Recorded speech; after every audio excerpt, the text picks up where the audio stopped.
অষ্টম শ্রেণীর সকল ছাত্রছাত্রী বন্ধুরা, তোমাদের জানাই আমাদের চ্যানেলে আরও একবার স্বাগত। তোমাদের জন্য এই ভিডিওতে নিয়ে চলে এসেছি তোমাদের বাংলা বিষয়ের সহায়ক পাঠ অর্থাৎ পথের পাঁচালী বইটির পঞ্চম ভাগের কিছু গুরুত্বপূর্ণ প্রশ্ন উত্তর। তাই মনোযোগ দিয়ে কিন্তু তোমরা ভিডিওটা শেষ পর্যন্ত দেখবে। আর চ্যানেলে নতুন হলে চ্যানেলটিকে অবশ্যই সাবস্ক্রাইব করে পাশে থাকা বেল আইকন ক্লিক করে দিও। দেখে নাও প্রশ্ন উত্তরগুলি। 1 নম্বর প্রশ্ন, অপু তালপাতায় কি লিখছিল? অপু তার বাবার আদেশে তালপাতায় হাতের লেখা লিখছিল। 2. দুর্গা কোথায় কি ব্রত পালন করছিল? দুর্গা ভিতরের উঠোনের পেঁপেতলায় পুণ্যিপুকুর ব্রত পালন করছিল। 3. দুর্গা কি দিয়ে আলপনা দিয়েছিল? পিটুলি গোলা দিয়ে। 4. গড়ের পুকুর পাড়ে কাদের বাড়ি ছিল? মজুমদারদের বাড়ি। 5. গড়ের পুকুরে কি ফল হয়েছিল? এই ফলের কথা কে বলেছিল? পান ফল হয়েছিল। এই ফলের কথা ভোধার মা বলেছিল। 6. দুর্গা পুকুর ধার থেকে কোন ফল তুলে খেয়েছিল? শেওড়া ফল। 7. অপুর মতে শেওড়া ফল খেলে কি হয়? অপুর মতে শেওড়া ফল খেলে পাগল হয়ে যায়। 8. শেওড়া ফল অপুর কাছে কেমন স্বাদের মনে হয়েছিল? তেতো স্বাদের। 9. সন্দেশ মিঠাই কিনিয়া সে পরিতৃপ্তি লাভ করিবার সুযোগ ইহাদের ঘটে না। কাদের সম্পর্কে কেন একথা বলা হয়েছে? ছোটবেলা থেকে অপু দুর্গা অভাবে মানুষ হওয়ায় তাদের কপালে কোনোদিনই ভালো খাবার জোটেনি, তাই তাদের সম্পর্কে এমন কথা বলা হয়েছে। 10. দিদি দেখ কি এখানে। অপু দুর্গাকে কি দেখতে বলেছিল? গড়ের পুকুরে পানফল তুলতে গিয়ে পুকুরের পাশে শেওড়া গাছ সংলগ্ন জমিতে অপু একটি চকচকে বস্তু দেখতে পায়। সে ছুটে গিয়ে মাটি খুঁড়ে জিনিসটি তুলে আনে।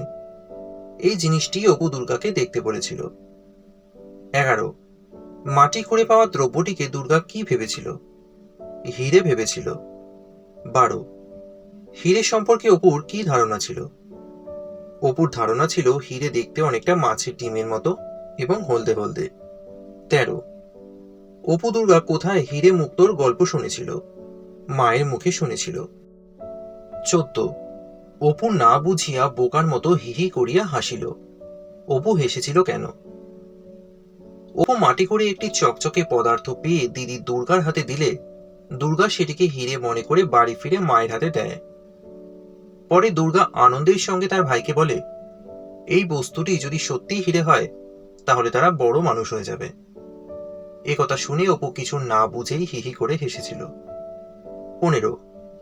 কে কাদের মোহর কুড়িয়ে পাওয়ার গল্প করত? পিসি মজুমদারদের মোহর কুড়িয়ে পাওয়ার গল্প করত। 16. হরিহর হিরে পরীক্ষা করতে কোথায় গিয়েছিল? গাঙ্গুলি বাড়িতে গিয়েছিল। 17. সত্যবাবু কে? সত্যবাবু হলেন গাঙ্গুলি মশাইয়ের জামাই, যিনি কলকাতা থেকে এসেছেন। 18. দুর্গা মাটি খুঁড়ে যে চকচকে জিনিসটা খুঁজে পেয়েছিল সেটি আসলে কি ছিল? সেটি ছিল এক প্রকার বেলোয়ারি কাজ, যা ঝাড় লণ্ঠনে ঝোলানো থাকে। 19. পুণ্যিপুকুর ব্রতের জন্য কেমন আয়োজন করা হয়েছিল? বাড়ির ভিতরের উঠোনের পেঁপেতলায় ছোট 4 কোণা গর্ত করে তার চারদিকে ছোলা ও মটর ছড়িয়ে দেওয়া হয়েছিল। এছাড়া দুর্গা পিটুলি গোলা দিয়ে পদ্মলতা, পাখি, ধানের শীষ, নতুন ওঠা সূর্য প্রভৃতি ছবি আলপনা এঁকেছিল। এরপর দুর্গা মন্ত্র পড়ে।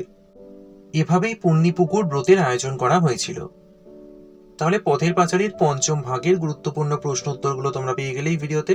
যদি ভিডিওটা ভালো লাগে অবশ্যই লাইক করো, শেয়ার করো। তোমাদের ক্লাসের যে কোনো বিষয়ের পড়াশোনা সংক্রান্ত কোনো প্রশ্ন যদি থাকে তাহলে অবশ্যই আমাকে কমেন্টে করতে পারো।